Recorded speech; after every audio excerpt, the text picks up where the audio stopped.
Hey, good morning, folks. Another beautiful day here in Prescott, Arizona. Coming to you live, Walk Like Lions. Hey, folks, so good to have you and to join me today. So yesterday, I met a lady who, as we were talking, found out she had worked for Raytheon. And she had worked with different missile systems, anti-aircraft and just defense systems like that. And as we got talking, she stopped and, thank you for your service. And I got to thinking for a minute. I said, well, I should also thank you for your service. Behind the scenes, you helped us. And she said, well, that was our goal, is to give you guys the edge out there and to keep you safe and just be there with extra assets on the ground. And so I got to thinking even more about that. It's a very important thing that we have in our military and in service, whereas these people don't wear uniforms per se. They're out there on the same side, working for the success of the country and the success of our armed forces. And it's like, wow. We need to talk about this a little bit. I remember on my first deployment to Albania with the 32nd Signal Battalion, as we deployed, we get there and this civilian guy comes walking up, and he's part of the team. He's part of the unit, and he was one of our net techs. I think his name was Tom, and I just remember he had a little chest. And in his chest, he had his sidearm, his helmet, and a few things, the war gear that he needed. But his purpose there was to work on our systems on the very technical level. I mean, we had warrant officers and stuff like that, but he was there as the expert from, I believe, Raytheon or one of those companies that assists in contracting. And just having him on the ground was a different experience. I'm like, wow, here's a civilian right here on the battlefield. And up. Well, at that point, it wasn't really the front, but he was with us. And I've seen that many times. I've seen many civilians show up, and who do you work with? Well, I work with this contractor here. We're here for this system here, just in case something really goes wrong. We have to troubleshoot it and be there with expertise. And I was like, well, that's really neat. And me and this lady we just talked for quite a while about the different systems. We talked about the new phalanx system, the one that shoots down individual artillery rounds coming in. I'm like, wow, you don't understand, for us ground guys, what an asset it is to have those little things that we don't have to worry about some of the junk out there that's being thrown at us, and we could focus on one thing, the fight. In other realms, you'll find like... with the tankers, you'll find armor experts. Now usually they're back where the maintenance areas are, basically focusing on aspects of like up armor tanks and stuff and different systems on tanks.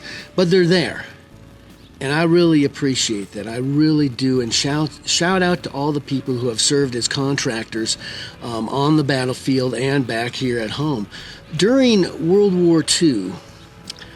It was amazing to see. Our country's basically how our country came together for the war effort, their participation as a country in what we did for freedom, and you won't see it in any other conflicts.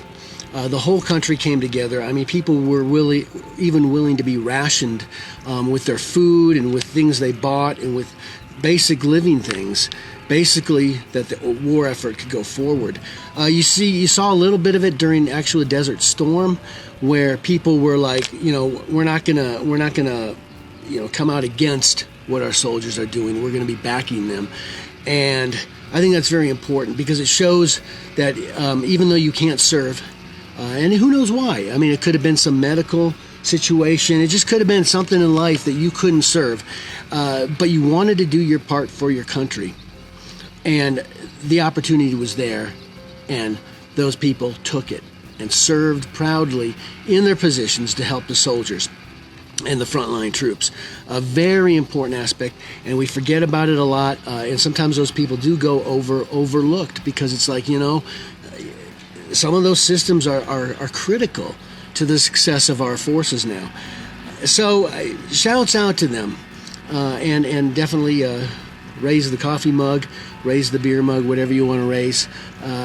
So we had a good conversation. I was glad to engage her, and it's so very important to understand. So I mean, for folks out there that are like, man, I don't know what to do, I can't serve.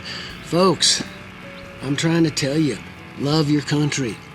Love the flag, love what it stands for, love freedom, and then put your support behind the soldiers, the firefighters, the police officers out there that are standing on the front line of defense for our freedoms.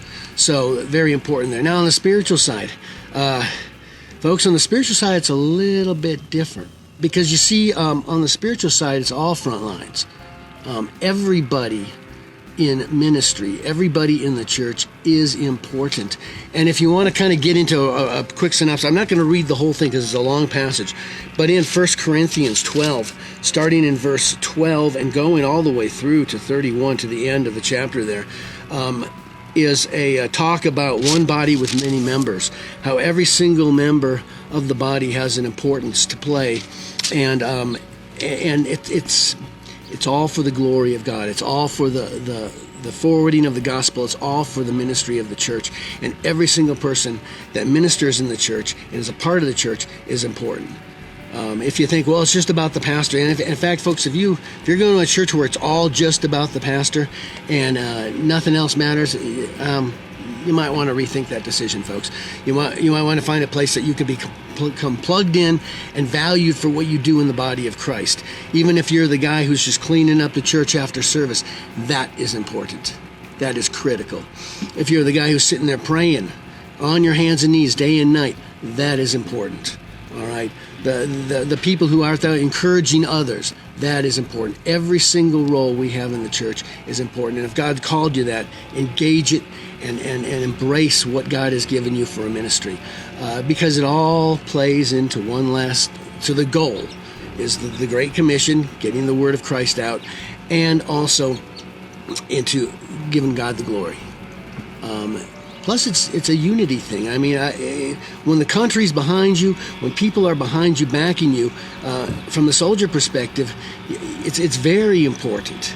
I mean, there's camaraderie there. There's this motivation. There's this just beauty that comes with being focused on a goal, on something that's bigger than you, which in the military side is freedom, is our country.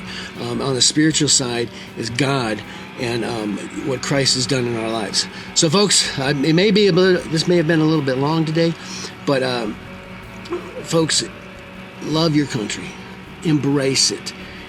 We live in such an awesome place. I cannot say that enough. The USA is awesome. It really is. Yeah, you could say, well, it's got fault. Folks, we're the greatest thing on the face of this earth right now as far as where to live and what we do, our values, our principles. You don't see it really anywhere else. And if we go away, folks, it's going to be a pretty tough ride here on earth. So I want to encourage you today, be strong, hang in there, love your country, love God, and walk like lions.